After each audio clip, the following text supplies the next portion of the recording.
Hello, everybody, and welcome to the New England Horror Writers Wicked Series Submission Tutorial. We here are editors and members of your board going to talk about submissions not just to our anthologies, the Wicked anthologies, but we want to give you information that will help you with all of your submissions because part of what NEHW is an educational group that is here to support all the authors, all of our members, and help you be more likely to reach your own writing goals, make your own writing careers. So we've put this little tutorial together based on our experience as editors for our various Wicked anthologies, for magazines, journals, and other things to help you not only raise your chances of getting accepted into our next Wicked anthology, but also to help you with your submissions for future anthologies. And I'm actually gonna, if you don't know us, we'll do a really quick set of bios. Hi, I'm Trisha J. Wooldridge. I write, I edit, and I'm on the board. Mr. I'm President. Rob Smales. Oh, I write, I edit, I'm on the board. yeah, now President. Hi, I'm Scott Goutsford, and I run this circus. And I sometimes write. I'm Christy Peterson Schoonover. I write, I edit the magazine 34 Orchard, and I'm on the board. Thank you, guys. All right, so very first, number one of all number ones, thing you need to do is follow the posted guidelines for whatever you're submitting to. That would be correct. Follow the damn guidelines, please. Just follow the guidelines. Follow the guidelines. So, guidelines are there to improve a publisher's workflow. Things that do not fit into that workflow will not get read, and things that do fit into that workflow will get read. And you want to increase your chances of being read and being considered.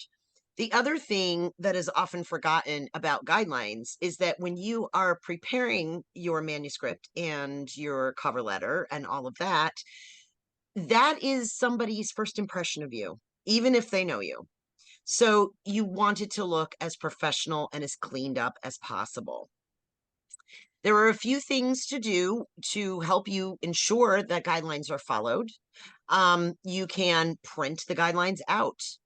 Me personally, that's what I do every time. And that way I can make a little check mark next to each thing. You can keep the tabs open. I know Rob Smales does that, and he will keep the publisher's guidelines tab for what he is submitting open and do it that way. You can write it by hand in a little notebook. You can do it that way. I know that people who, my husband, for example, who is dyslexic, he does have to submit reports for work, and he actually has a program that reads him the guidelines so that he can follow them to the letter. So that's an easy way to ensure that you don't miss something. When everything is properly formatted and the cover letter is great, what that sends, the message you're sending is that you take your craft really seriously. It sends the message that you're a hard worker. And it also sends the message that you are pleasant to work with. And believe it or not, those things count. So that's it. Oh, one more thing. When you get guidelines, make sure that you are following the guidelines from the actual website of the publication. There are a lot of submission grinders out there, places like Duotrope, places like Rollin, places like Chill Subs, places like Horror Tree. They're all wonderful. But when they pull guidelines, that might not be the most recent. While they do pull them directly from the site, that might not be the most recent updated list of guidelines. And as a publisher myself, I can tell you we do change guidelines sometimes because we need to change them to fit our needs.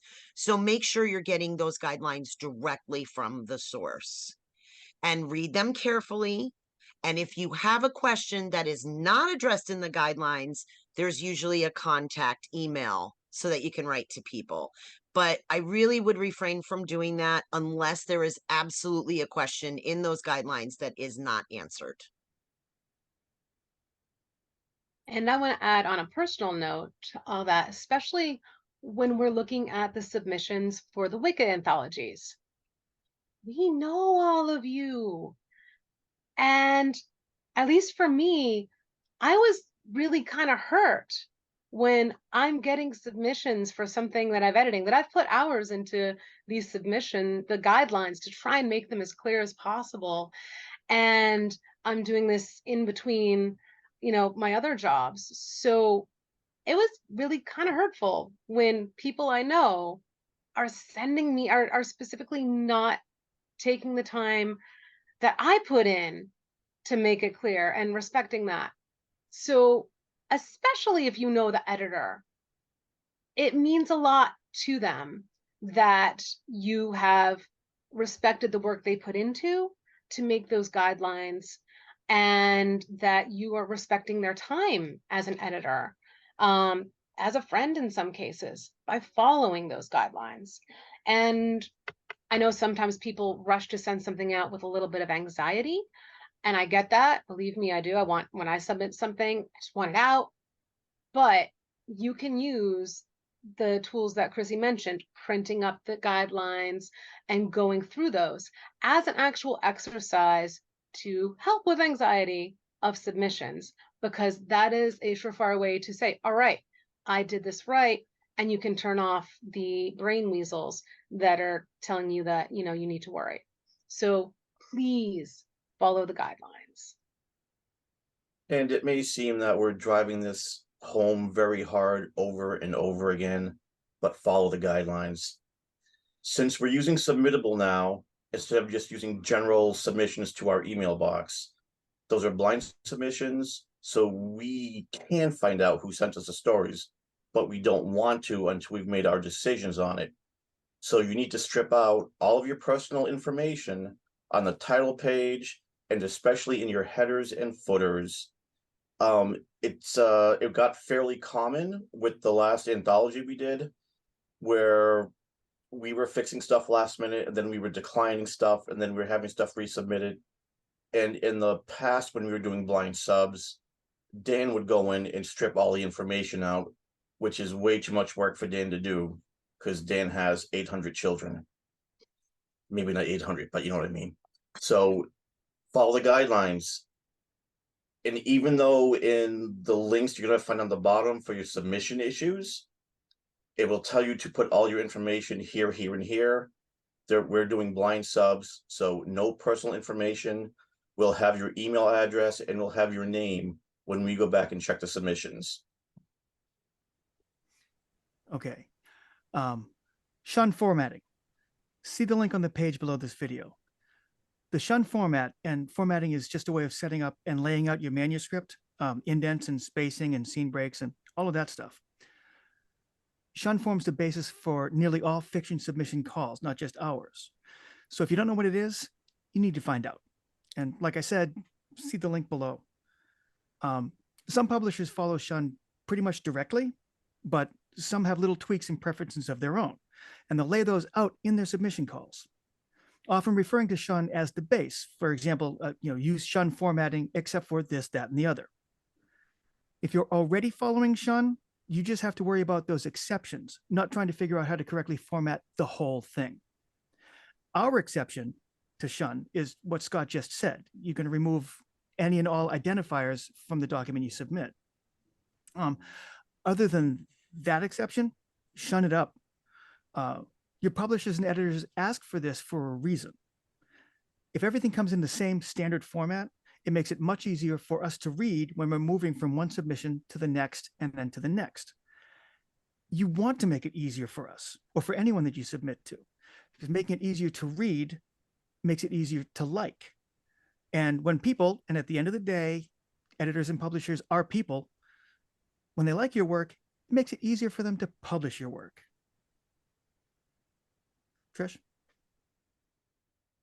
I'm going to do one more quick add-on real quick. Go for it. And we're doing the blind subs because we as editors And writers, we know everybody pretty much in the group.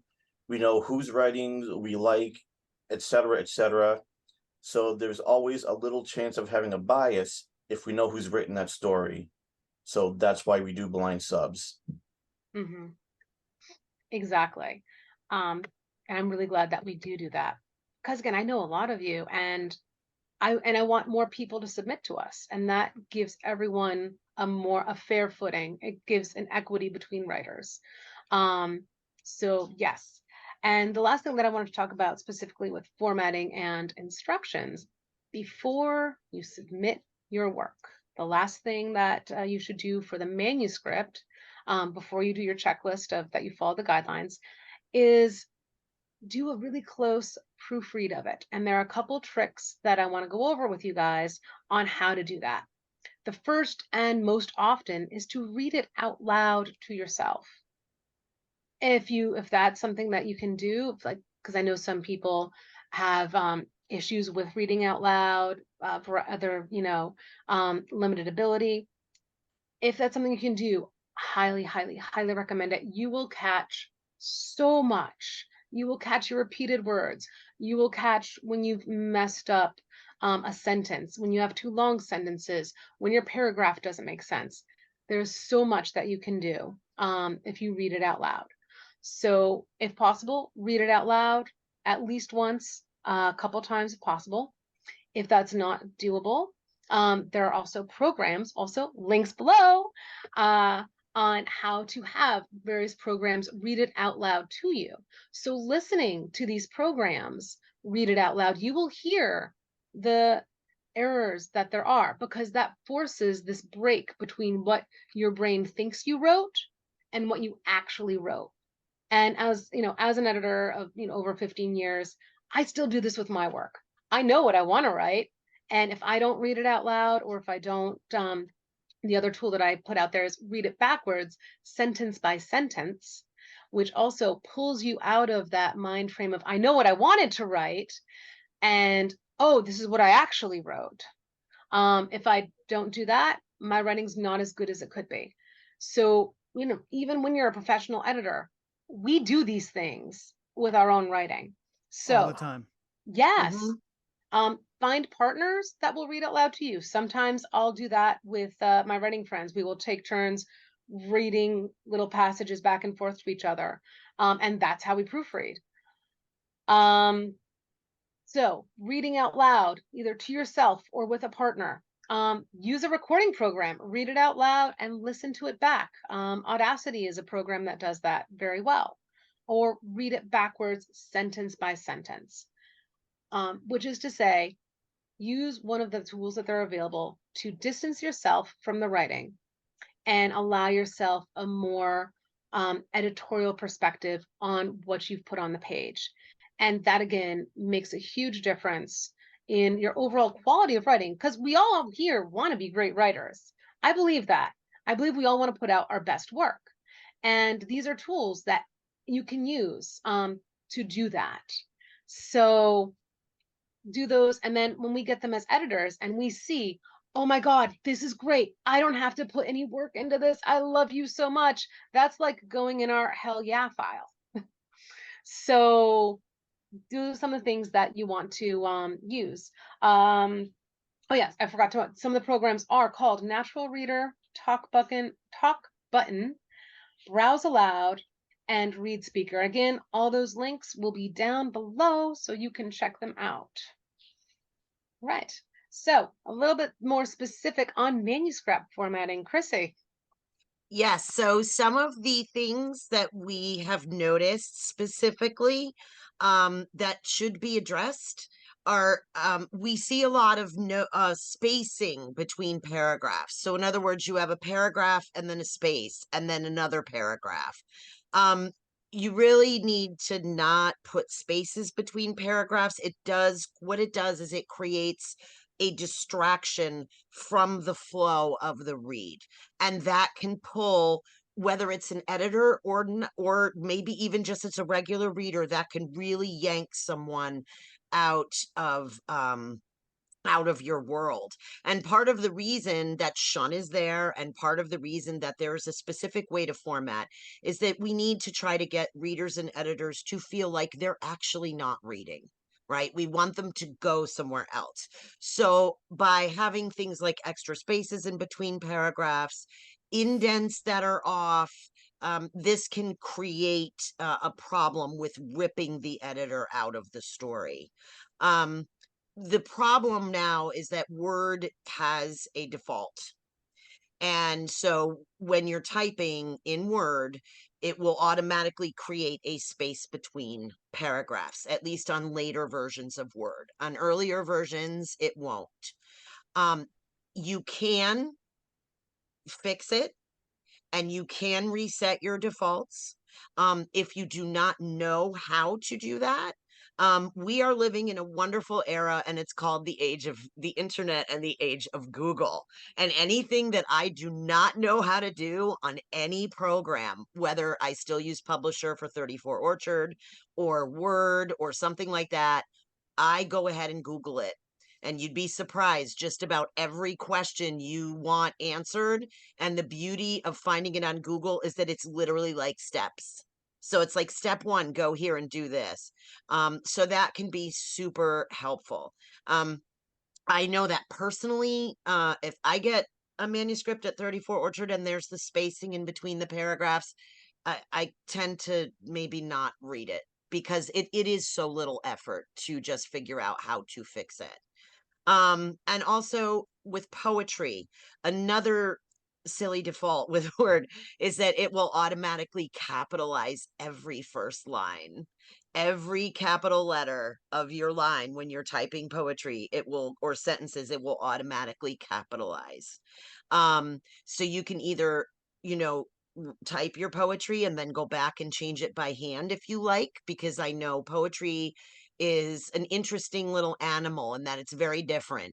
And you may have certain lines you want capitalized and certain lines you don't. Or I don't know if there's an actual way to turn off their default, but I would bet you there probably is. So you can Google There is. that if it's annoying to you. So anyway, back to Trisha on default settings. Yes. So I am not very tech savvy. I'm not, but I have learned to be. One of the things that Christy noted is that word processing programs have this stupid default. Oh my God. All word processing programs have a stupid default at this point. I get so much rage dealing with tech issues. So if someone hasn't followed the guidelines and they're using the defaults, 1, you've made me angry. And that's not a good way for me to read your piece. And 2, here's the thing. I read my stuff on an old Kindle that I use just for editing so that I can read through without making comments, because I want to read through a piece all the way through, get the full picture before I make a decision or edit. Unless you really annoy me in the first 5 pages, but that's a different video. But if it's messed up and I can't read it, and I just want to say I got this idea from multiple other editors, from Tor and Bain, and Scholastic when they were taking stuff, and Penguin. That's what they do. They have these old tablets or old something that they bring with them, and that's how they read it. So if your formatting makes our old tablets not work, we can't read your writing, and therefore we cannot pay you for your writing. So make sure you adjust your default settings so again it fits the Shun manuscript. I also want to make a special note about Google Docs and Scrivener. Google Docs is one of the other banes of my existence. We have had authors try and send us links to their Google Docs. No, don't ever do that, no matter what. I don't care unless they specifically say to do so in the guidelines. Don't ever do that. Second, Google Docs does not play nice with multiple versions of Word. So what you want to do is you want to make sure that you, first of all, save it in the correct format, either a docx or a doc, and then send it to a friend who has Word. Preferably also not Word 360, because that's also giving issues. Make sure they can read it, because I've also had multiple submissions where authors have sent me something that they say they saved as a document in Google Docs, and it's garbly-gook. I can't read it. Please, please, please check your formatting when you're using other programs. Scrivener is another one that messes up formatting. It says it's using the correct formatting, but when it gets over to my Word document or my Kindle, I can't read it. It won't function. It won't open. I've got weird characters. So please make sure that those are using, and that's again, use Google and find out how to make sure that it's readable in all formats, or ask a friend. Oh, other point I had. One of the things hotly debated right now is AI training.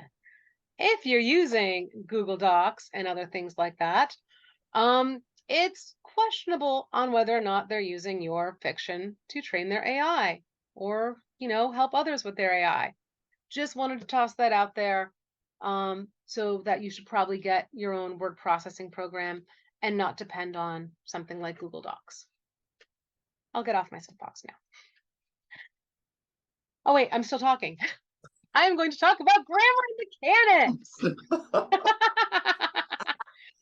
We did put together a script so that we'd be nice and professional for y'all. So grammar mechanics. I volunteered to talk about a lot of stuff because I have a lot of opinions. So I'm passionate about this one. I wanted to open with saying it's uncommon to be rejected by grammar and mechanics mistakes, but it's not impossible. And if your grammar and mechanics are added to other issues, that can be a deciding factor on whether or not an editor wants to work with your piece, work with you as a writer. Again, most of us are on really, really tight schedules. Many of the editors you're working with who are doing anthologies are doing it because they love the anthology. We are not making a lot of money on this. We are taking time away from our work that does pay us money to do this. So if your fiction looks like it's going to be a lot of work for us to fix, then we're not going to take it. We can't take it. We don't have the time to take it. There are particular grammar errors that, for me, are pretty much an almost, I'm going to have to reject this. One of them is verb tenses. So the reason that verb tense is a really difficult one is because it's a lot of work to fix. Verb tense is like if you're writing the story in, present tense, and then you slip every so often to past tense, and I don't know why, or you're writing in past tense and slip to perfect tense. The other big one that drives me up the wall, because a lot of people have forgotten that this tense exists, which is the pluperfect or past perfect tense, which is if you're writing a story in past tense and you want to refer to an event that happened before, that finished before the narrative, you need to have all of that in past perfect and pluperfect tense. If you need more information than that, look it up, because we need to have this correct in our writing. And that's a big pain in the tush for me to fix as an editor, because I've got to proofread all of these sentences, figure out when they're happening. So yeah, verb tense is a huge issue. If you're not using the correct verb tense, if you're not familiar with the right verb tense, review that. That will very much raise your chances of getting accepted much more often. Let's see. My addition on that is, as Chrissy said, we live in the internet age. There's really no excuse for writers to not know certain things. We have a lot of free and low-cost tools that help us with grammar. That may also be safe from, AI training. They are out there. I've got, I see people mention them all the time. That's something you can Google, look at those, check your grammar. Check these things, because it's a lot of work for the editors to fix. And it shows us, if you've done this right, it shows us that you really are putting your best foot forward as a writer.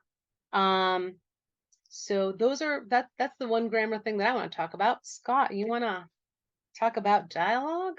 I do. So for dialogue, if it's a standard sentence, a standard paragraph, give it an indent so we know it's actually dialogue and not a continuation of the story. Put quotes on it. Most word processing programs have something called smart quotes and regular quotes. And where it's a fairly easy change for us to change everything from your old crappy basic quotes to smart quotes, it would be so much nicer if y'all did it yourself. Same thing with apostrophes. And if you have someone quoting a quote inside a dialogue, like Jimmy said this, this, and this, make sure that there's also punctuation inside that quote to mark off what that character is quoting, so we know it's just not a continuation of your character blathering. And make sure you have periods. Make sure you have commas. There is nothing wrong with just putting he said, she said, they said after the end of every sentence for dialogue. You don't need to have Jimmy whispered or Jimmy sang or Jimmy said while tap dancing away. It's just write the sentence, put the punctuation in, end the quote, move on. Mr. Smales. Okay, that brings us to proper paragraphing. Some people don't seem to get that each new paragraph signifies a change. All right, there's a change from dialogue to action, from action to description, or from one speaker to another. If Sally and Roger are having a conversation, when Sally speaks, that's a paragraph. When Roger replies, that's a new paragraph. Then Sally replies to his reply in her own new paragraph, and so on down the line. If you try shoving all that back and forth into one paragraph, it either becomes very hard to keep track of who's saying what, or you have to throw in so many clarifying dialogue tags, that he said, she said that Scott just mentioned, that the paragraph bogs down and you wind up losing the threads of who's speaking anyway. It's even more confusing when there are more than two people in the conversation. New paragraphs at the change avoids all that. And remember, that's not just dialogue. Any real change requires a new paragraph. If two people clinch in a fight scene, them holding and hitting each other, that's a paragraph. If they separate, that's a new paragraph. They're still duking it out, but the distance has changed and their options have changed. You don't want to have one character bob and weave or slip a punch and have the reader left saying, but wait, I thought they were in a clinch. A new paragraph unobtrusively underlines the change so the reader doesn't miss it. It makes the action, the dialogue, or the description much more clear and easy to follow, which we like. And clarity brings us to head hopping and point of view shifts. They're not the same thing. Head hopping occurs when the narrative jumps from one character's voice to another without any kind of a signal or break in between. Now we're seeing things from one character's perspective and even hearing their thoughts, and then boom, we're seeing things from another character's perspective and getting their thoughts with nothing indicating any transition is taking place. It can be hard for the reader, extremely hard in some cases, to keep track of who's seeing, thinking, or feeling what. And it takes the reader out of the story every time they have to puzzle it out. And whichever character you've chosen as the point of view for a story or a scene, you can only tell us what they're experiencing and showing us the other characters through that character's eyes and ears. Some writers confuse head hopping with an omniscient point of view, but that's not the same either. An omniscient point of view shares different characters' thoughts and feelings, but it doesn't word them in the characters' voices. An omniscient point of view is a separate point of view. Rather than the protagonist telling us themselves, we're getting everything described to us from the outside. I'm not going to give examples here because we just don't have time. But as people have pointed out, Google is your friend. Use it. There are lots of articles out there explaining the differences between these things with examples. Basically, though, if you want to bring in another character's point of view, a chapter or a scene break is necessary. You break the action, and when you come back, you have to make the reader aware as quickly as possible that there's been a perspective shift, and then let the scene progress from there.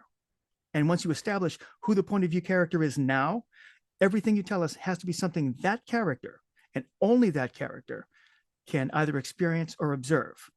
Mabel, your new point of view character, may smile at Devin because she thinks he's cute and may see him smile in return. But unless he actually tells her, she won't know he's smiling because he just thought of a terrific way to dispose of her future corpse.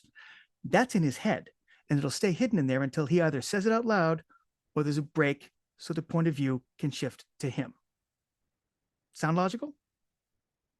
Scott? Figure out how to unmute this thing. There we go. And just to add on to the proper paragraph things, again, make sure you indent. You can either have it do the default through Word or hit Tab. Do not hit a bunch of spaces to make the letters go further on past the margin where it should be. But we're going to talk about logical progression, meaning the story going from point A to point B to point C to, we'll say, the ending, instead of going from point A to point W, back to point B, to D, to F, to G, to the ending. So you want to start it, you want to have your first scene, you want to add on to that scene, have your characters do stuff, have the next action scene, and then have the conclusion. Make it like a movie with 3 different sections of it, beginning, middle, and end. Do not go end, middle, beginning, because that'll just piss us all off, especially Christy. Am I wrong? So it's pretty easy to follow, you know. Intro, introduce the story of the characters, give a sample of the plot, move on to scene A. What are the characters doing to deal with the plot?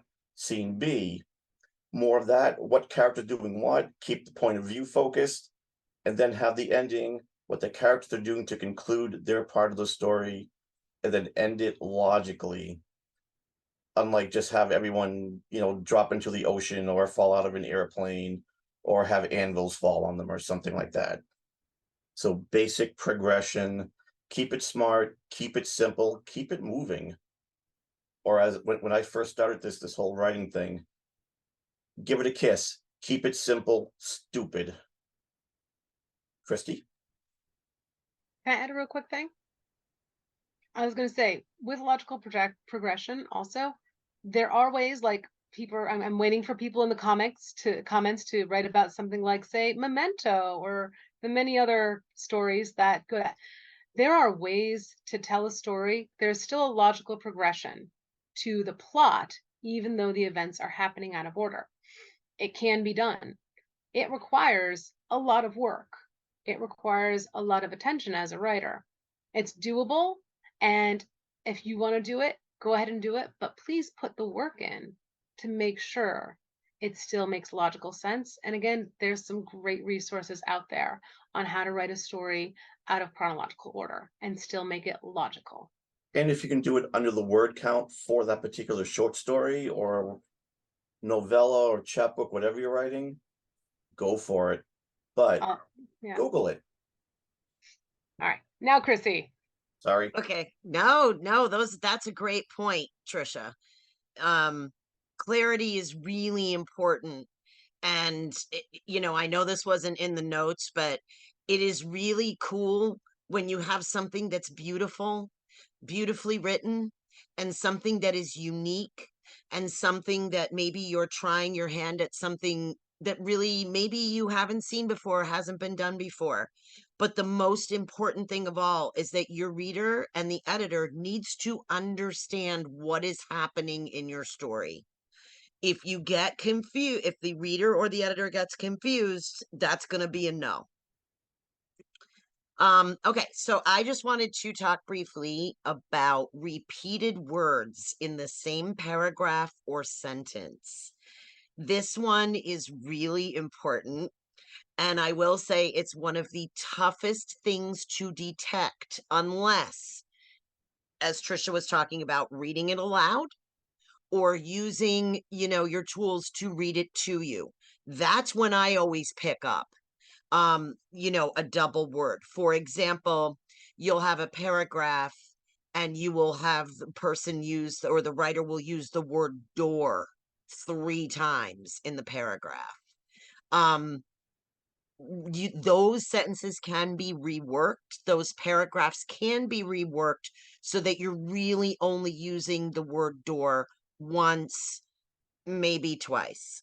The other thing, and it's important to not repeat words, because again, we want the reader and the editor, when they read our work, to be sucked in, to go to another word and go to another world. And the problem with the repeated words is that they pull people out of it because it creates a jarring rhythm to the sentence or the paragraph if things are repeated.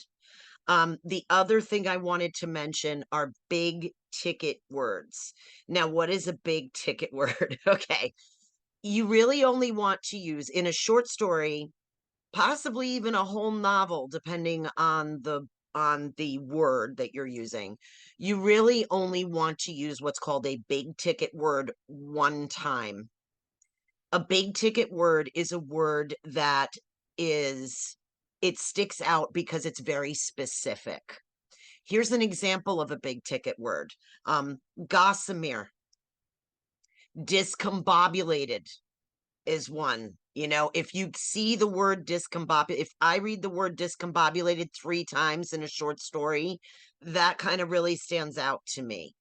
Those are items there. Those words are worth a lot because they're very specific. Another one is petrichor, right? The air smelled like petrichor. You'll kind of know, everybody's like, oh, is there a list of big ticket words? There is not, but you will know them because they are words that they're just so specific. And so you really need to make sure that only once per short story, possibly once per, I mean, unless you're trying to do an echo effect, which is a whole subject for another video, you really need to use that only once.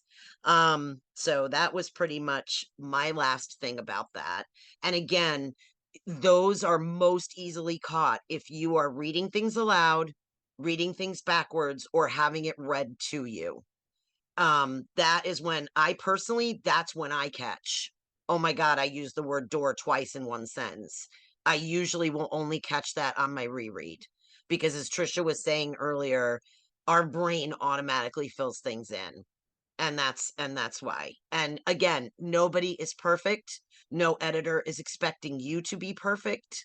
A typo here and there is not going to kill you, but you really need to do the best you can to ensure that you don't have those things in your piece. And now this is my favoriteest thing in the whole damn world.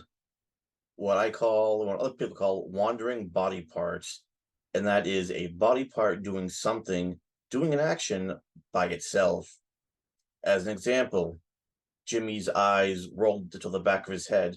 No, Jimmy rolled his eyes, unless his eyes are their own separate entities, and they're running around out of his head, in his head, skull, whatever.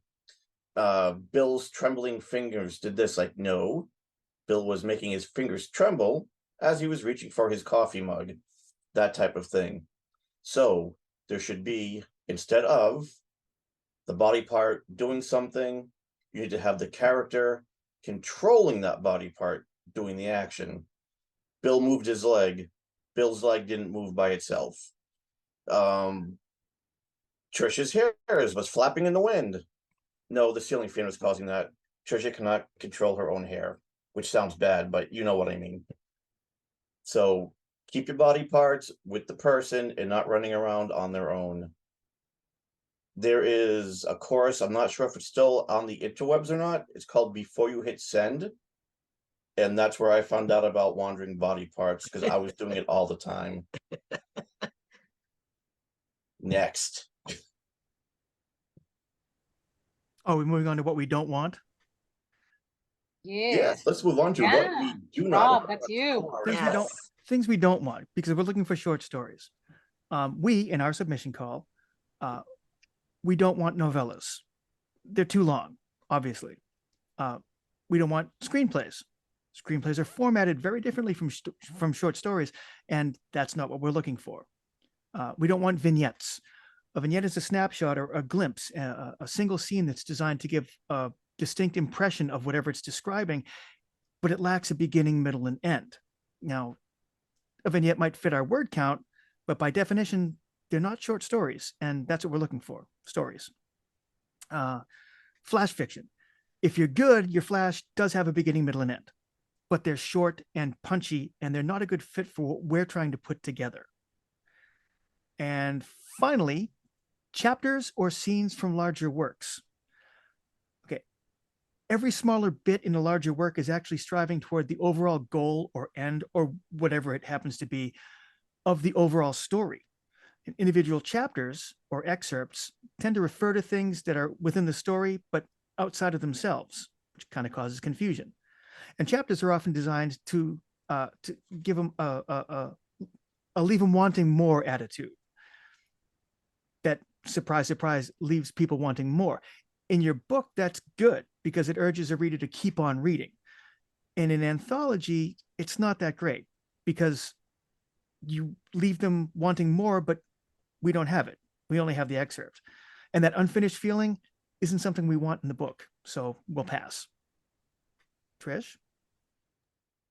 Yes, I get to talk about don't go over the word count as possibly one of the worst offenders of going over word count. No, just as bad. I So swear I didn't do it on purpose. sure, I believe you, really. So word count. The other thing also I wanted to say, we're accepting poetry for this as well, I believe, right? So poems work too, but also make sure it's a poem and not like your attempt at a story trying, because we have gotten those too. We've gotten like someone trying to write. I mean, there's lyrical prose, which is a thing. But make sure it's a poem too, and also lots of resources on the interwebs for that. But word count. We have word count for a reason. To print a book, to make a book costs money, and we have X amount of funds for X amount of pages, so we need X amount of words. So if people send in too many stories that are too long or too short, that messes with the planning, with the budget, and all of that. With that said, so cutting words, we actually did a nifty topic in our tools, our master toolbox about cutting and trimming. Make sure you have trimmed your piece, you have cut your piece, you have tightened it to its absolute smallest it can get. I've had to do that with my stuff. Even the stuff that I queried about for going over word count, I have sent off to people. I have edited the ever-living bleep out of it, so that if it's going to be over word count, it is as perfect as I can get it. And I was actually really proud. The one that was accepted over word count, when Rob looked at it, he found like 5 things, and I'm like, yes. So, and they were fairly minor. So if you must go over word count, query following the rules set in the submission guidelines so that we know, so we're going to have it set up so that someone answers that, so that the editors, the acquiring editors, don't know necessarily who you are that's doing that. Well, do we have space for, because if we have a lot of the submissions that are at the absolute upper end of the word count, we simply might not have space to do an over word count, and we'll say no. If we've already got our list of potential acceptances and there's space, then you might get a yes. Or if they're long and you ask if it's lower than word count, you might get a yes. Query first. We will have it set up so that it still maintains the blind submission format. But when you do query, try and not have as much special, keep that as general as possible. I have a story, it's at this word count, can I submit it? That's all you need to write, and whoever's answering those will check with the editors. Someone wants to send in a 7,000 word, or what's our firm limit? I don't know. Someone wants to send in something that's 1,000 words over the upper. Do we have space?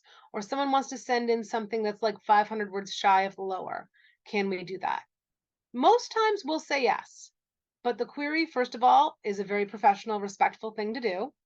And then if you're going to do it, make sure like you have an extra onus of making it as easy to read and clean and as absolutely as perfect as you can make it for the editors, because you are asking them to do more work. So follow the word count is the best way to do it. If you absolutely have to diverge, query respectfully, and then turn in something that you have put every ounce of effort into making as easy for the editors to accept as possible. Can I add one thing to that? Oh, yeah. Yeah, about going over or going under word count. One thing it's important to remember is that there is a difference between, may I please go over your word count by 500 words, or hi, I know your guideline says 5,000, but I want to turn in my 10,000 word thing. Okay, use your judgment. If you really must be over word count, me personally, I consider it respectful if it's less than 1,000 words over that count. If one thing to consider, and even beyond the wickeds, this goes everywhere. If you really can't shave your story down to that publication's word count without damaging your story or how it's being told, then it really is not the right piece for that market. And you are better off not submitting that and just holding that and waiting for the right market to come along. That was my only, that was my only caveat there. What's it? I tend to use a 10% limit. If it's within 10% over or 10% under, I'll query. If it's more than that, I won't, because it's just I know that I'm getting into way too long or way too short. Yeah, I generally don't like, if I even have anything over a word count by even like a word, I just won't. Unless I can get it down, I just won't do it at all. I'll normally do 250 to 500 over under before, and then I'll query if I'm over by that much or that little or whatever. Yeah. Just so the editors know that there's something coming in that's not to their word length or it's over it. Because there are certain places that won't take a story if you're one word over their word count. Yes, especially contests and things like that. Yep. They're very, very restrictive, especially contests. And the thing is, I will say this, editors know that although there are word counting programs on Word and in other places, there are things like wordcounter.net, which I know is like old school, but there are people who do still use that. They'll allow like 4 or 5 words over simply because there could be a discrepancy, because some word counters will count things that they're not all going to count, like a hashtag symbol will count as a word in some cases. So don't freak out too much, because editors can take that into consideration. If I'm turning in a story that's 497 words for a 500 word count, that's where you state in your cover letter it runs 497 words, so that the editors know that you wrote it under the word count. But if they are using a different word counter, they may come up with a slightly different count. So that's how you kind of get around that. But yeah, so anyway, so that was the only thing I wanted to add about that. Yeah, And I think, go ahead. You reminded me, this goes back to what I was also saying about Google Docs and Scrivener. They have different word counts that do not match Microsoft. Oh, good point. I was going to say, one of my most difficult writing assignments it was for a novel. And I thought that it was, my rough draft was 150,000, which for a rough draft of a fantasy was still high, but I normally write long. No, it was closer to 200,000 when I actually moved it from Scrivener to Word. So yeah, make sure if you're writing in most editors are using some form of Microsoft Word, Office, something. Even the Apple Mac people are using something similar. So make sure that your word count is translating correctly into, the general Microsoft Word. So now for the very, very specifics that we do not want content-wise, Scott, And take it this away. has been a pretty specific and pretty standard list from epitaphs down to sick.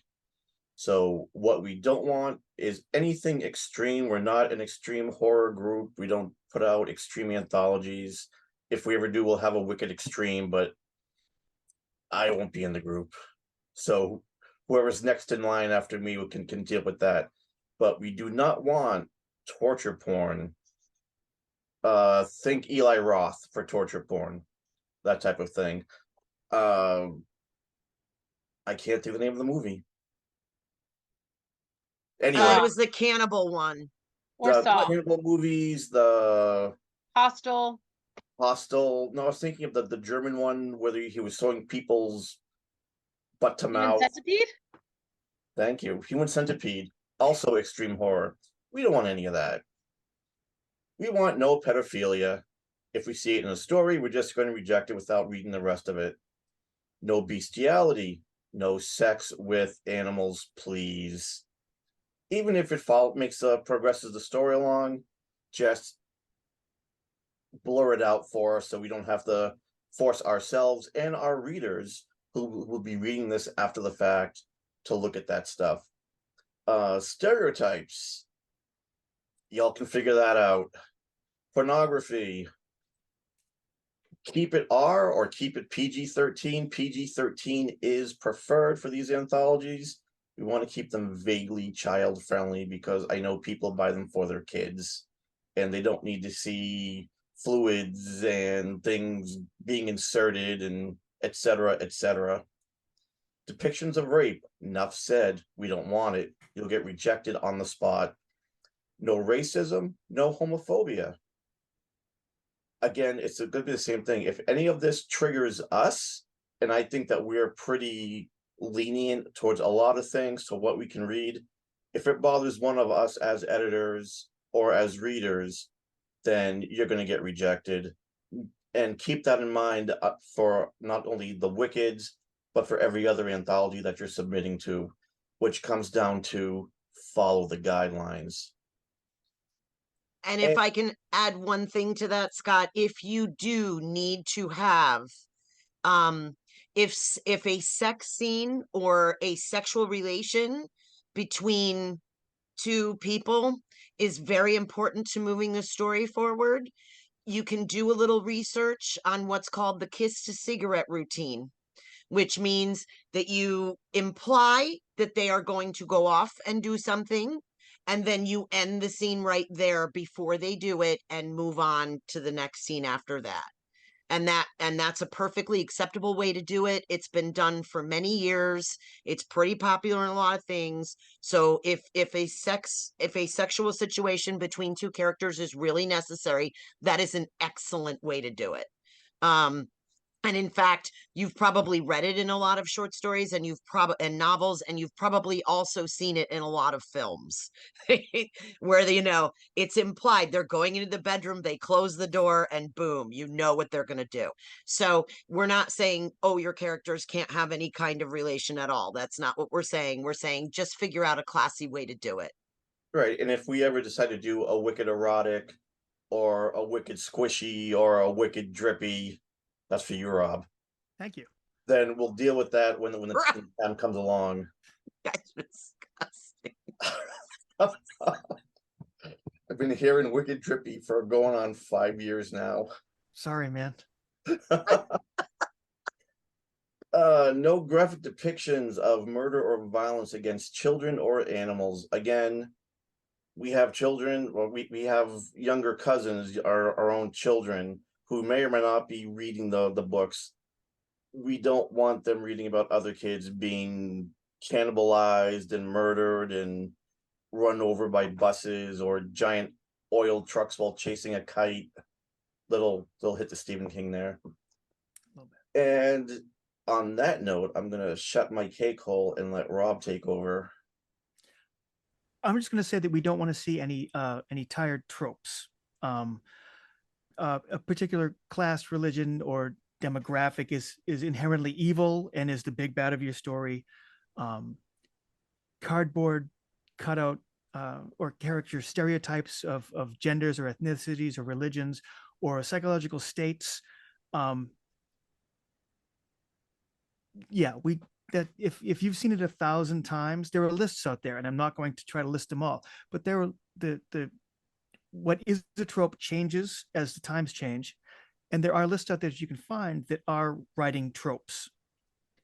Try to avoid those. If it's become a trope, it means people have seen it hundreds of times. If we've seen it hundreds of times, it's not going to look new and fresh, and not just us, but anyone you submit with. It's not going to look new. It's going to look kind of like a retread of something that you've read before, and it lowers your chances of actually getting accepted because everyone's always looking for like the next newest thing, something that's going to keep our attention. Okay. Chrissy? The last thing that we maybe don't want to see is no soapboxing or preaching. This one's a little bit amorphous, but every story, every poem has a message that the writer would like to communicate. The most effective pieces that really do convey the messages are when the messages are subtle. So what I mean by no soapboxing and no preaching is a whole page of a character ranting about an issue, which is really just the writer expressing an opinion through a character. Show us what you're frustrated with. Don't give us 2 pages of some character talking dialogue to another character about some issue that you would like to make a comment on. The problem with that is, again, we've talked many times about getting your reader and your editor into your world. And when a character is just screaming a bunch of stuff or saying a bunch of stuff that is very specific, that is when the reader or the editor will tune it right out. So it almost defeats the purpose of what you're trying to do. Saying things in metaphor, saying things thematically, saying things with your symbols and your conceits, that's a much better way to go. And every reader and every editor brings, his, her, or their own experience to what is being read. So the message that you intend may not be the specific message that the reader gets. But that really doesn't matter, because if you profoundly affect that reader or that editor, there is likely to be a perception change or a change in thought by that reader or editor. And that is the goal of true art, is to make an impression, to leave the person who has seen your art or read your work changed or thinking differently. And the way to do that is not to have a character on a soapbox, saying a bunch of very pointed things. And you can look up soapboxing and preaching online if you're confused. There are some writing articles I have seen out there about how to tell if you're doing it too blatantly. So that can be Googled. And so that's the last thing that I just wanted to add there. Okay. Contracts. If you do get accepted, read your contract carefully. Doesn't matter if it's for us or for someone else. And read it carefully to find out what we or they, the other publisher, want, and make sure that it's spelling out what you get as well. For an example, I've rejected contracts because sometimes they actually contradict themselves. A small press publisher has pulled a boilerplate contract from somewhere and altered a few things to make it kind of their own. But the things that they alter don't match up with something that it says in a different part of the contract. I had one that I rejected because several times through it was a 5-page contract, it told me that my rights for the story were going to revert to me after 6 months, and I would be in complete control of the story, yada, yada, yada, all pursuant to Section E. Okay, fine. When I got to the end of the contract, after parsing all that legalese for 4.5 pages, and I got to the end of that 5th page, was Section E, which said that they, as the persons who have purchased the first serial rights to the story, would have the right of refusal for any other time I wanted to use it in perpetuity. Which means, yes, I have the rights for my story back, and I can do whatever I want with it, as long as they say it's okay, up to and including me putting in my own collection later on. I'd have to ask their permission first, which doesn't really sound like I have control of my story. It sounds like they do. So read everything carefully. If legalese is dense and sometimes hard to follow, for all that it's striving for clarity, it can be really confusing. If you can't quite parse something and you don't quite understand what a particular paragraph or section means, ask someone. Ask someone who's been in the business longer than you. Ask someone. There are several people in the NEHW who are editors, and it's our job to parse language. There are a few people in the NEHW who have a legal background. They can help you too. And if nothing else, you can actually just ask the publisher, in this case, us, okay, I see this section right here. What the hell does that mean? And they have to tell you. Seriously, I've seen several people get kind of screwed by not carefully reading the contract, and I have narrowly avoided being screwed 2 or 3 times because I do carefully read my contract. So, Scott? The easiest way to say is that make sure your contract is filled out correctly. Make sure your name is correct, your address is correct, because we do want to ship you an author copy. You can have to put up on your wall or your bookcase. And if you want to buy more, we still need your address, because we're going to have to, go to your contract to get your address to order them through KDP. Make sure your PayPal is correct.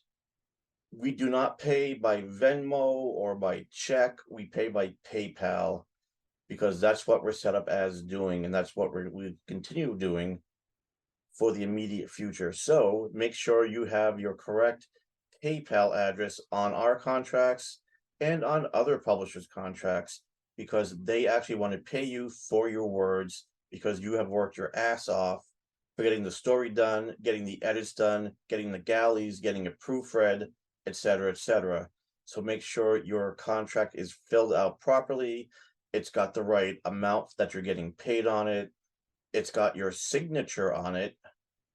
And that's a whole nother video we could do about how you're returning contracts, but we won't go into that right now. But going to what Rob was talking about, a bunch of years ago, I submitted a story to Publisher X.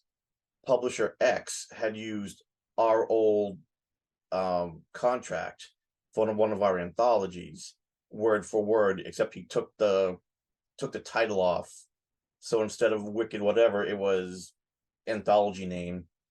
And I read through them like, this is our contract, and all you did is copy it word for word. Where he's like, well, yeah, I took all the stuff out, right? It's like, no, you have our mailing address on there. So it was a contract with the wrong mailing address for the publisher on it, because he took the generic the generic faceplate contract that we were using at the time. Instead of going through and reading it and changing everything, he just put his anthology name up on the top of it. So read your contract, follow the guidelines. And now, Trisha.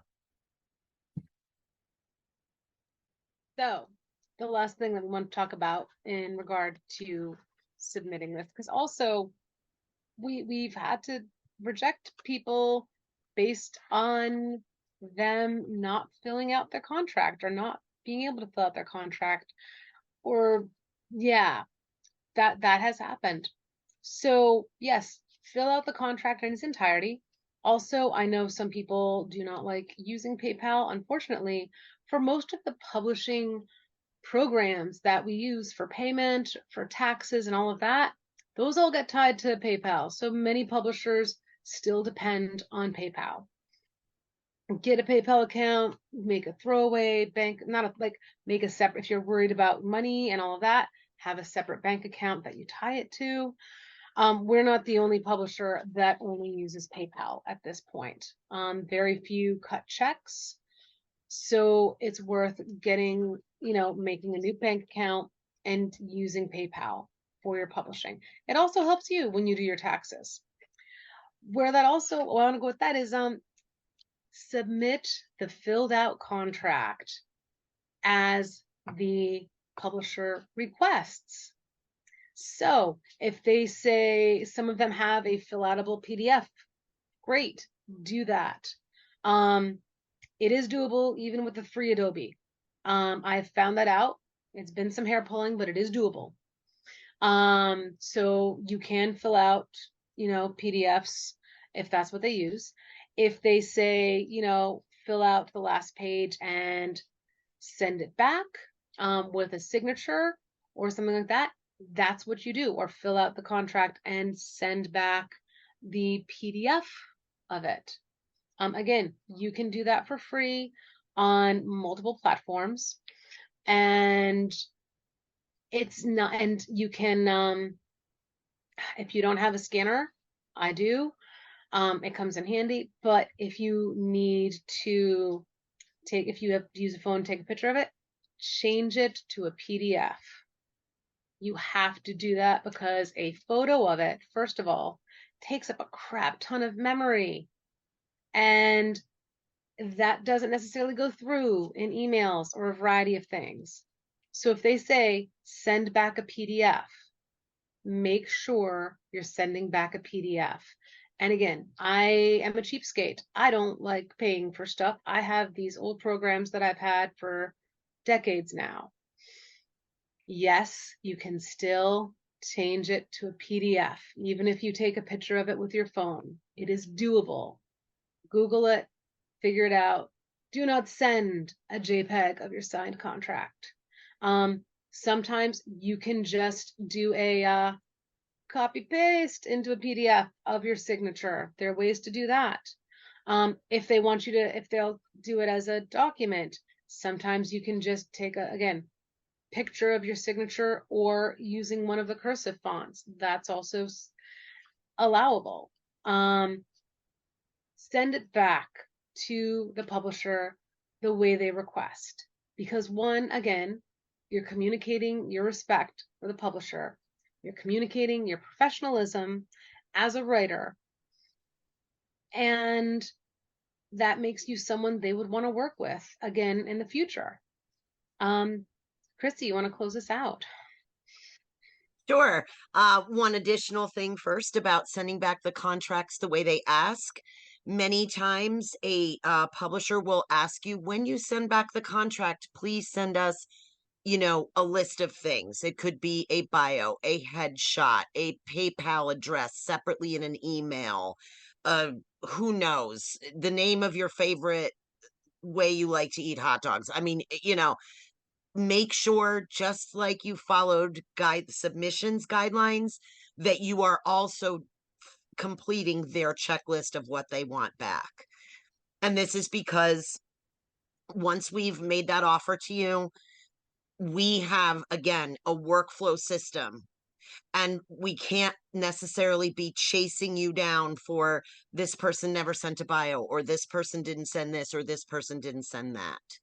And it's like Trisha said, just communicate that you're professional and that you're pleasant to work with and that you want to, work with them again. That's also sending that message that, wow, this person was great to work with. Sure, I would totally take another story by that person.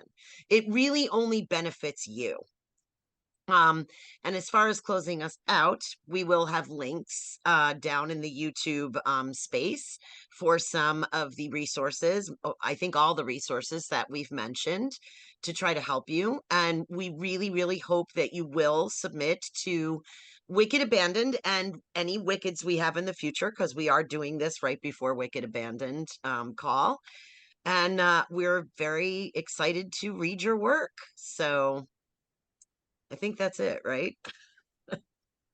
And one other thing, real quick.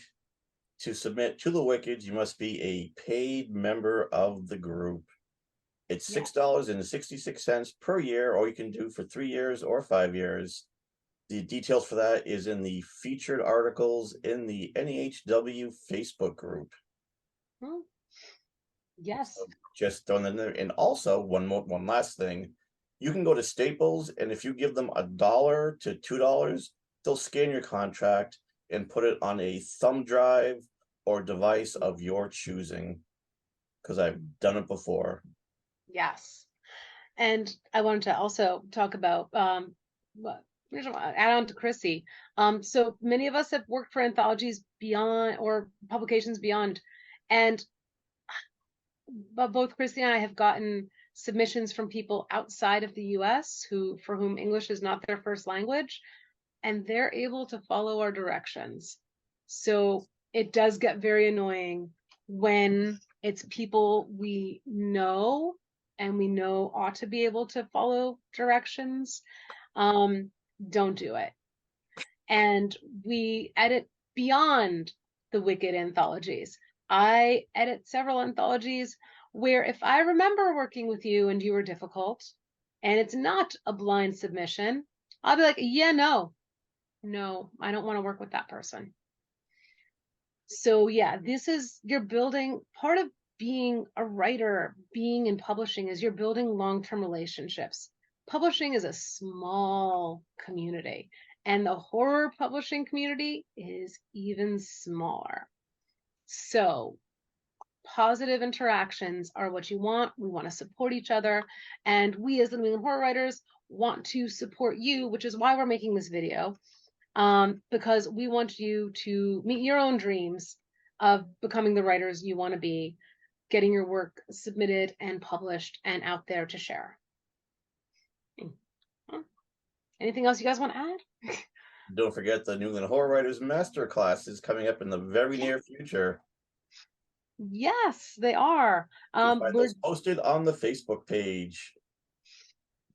Yes. So to talk into depth on some of the stuff that we've gone over, check out our Master Toolbox classes, which will be running from September through March, with a break in December. You can buy them individually, or you can get a deal and get all 6 of them.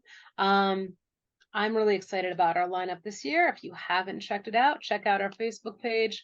And if you're a paid member, pay attention to your newsletter, where we will also include the information on that. That's all I got. All right. Thank you guys for doing this, and thank you guys for watching. We really look forward. Hope you'll get something out of it. Yes. And we look forward to getting your submissions for Wicked Abandoned or whatever Wicked comes up in the future, because hopefully you'll watch this again if you are ready to submit again. Okay. Kill it.